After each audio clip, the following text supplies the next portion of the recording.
Сәлем достар, сіздермен бірге бүгін білгенге маржан айтары.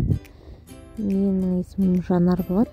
Сіздерге бүгін осындай жұмсақ пиццаның рецептісін айтатын боламын. Ол үшін ең алдымен 70 мл жылы суға жарты шай қасық, бір шай қасық ашытқы, бір шай қасық қантымыз салып, өстіп бетін жауып қоямыз.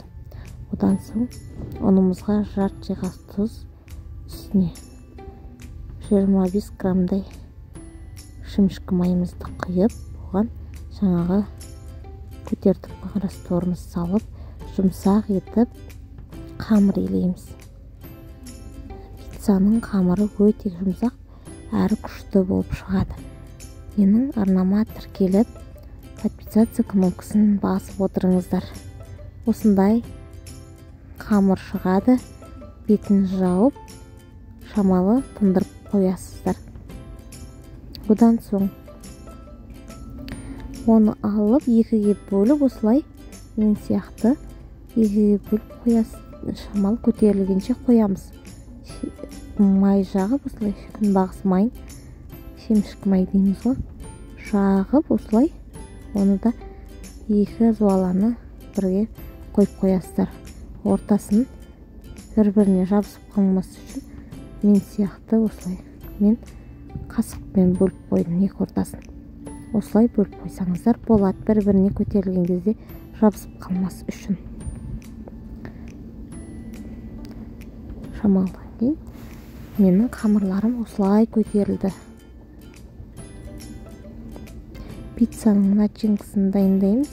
Бұл қамырлар көтеріліп тұрғанда мен колбаса қосам, сосын помидор и сыр. Сыр кәдімгі магазиннің сыры, ауылда бары, үйде бары осы сыр болды. Ерсе болды, главный. Қамырды осылай жұмсақ етіп, тез-тез жаямыз. Достар, менің арнама тіркеліп отырыңыздар. Алда талай қызықты видеолар салатын боламын. Сіздерге ұнаса лайк басып отырыңыздар, комментарий жазып отырыңыздар. Видеоны соңына дейін көруге кеңес беремін.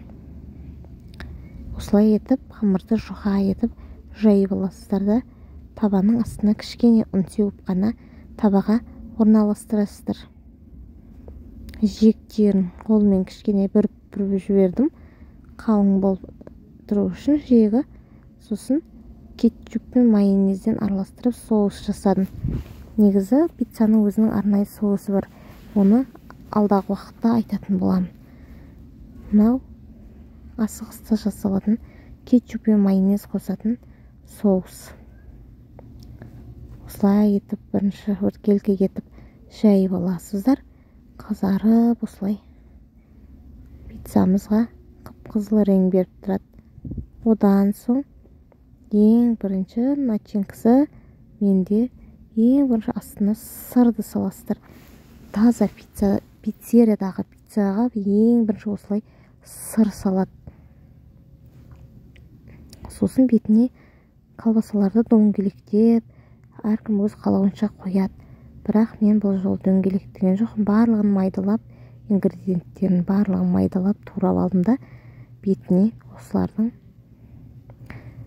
осы пиццамның бетіне салдым. Колбаса мен помидорды көбіктеп турап алып, осы пиццамның бетіне салам.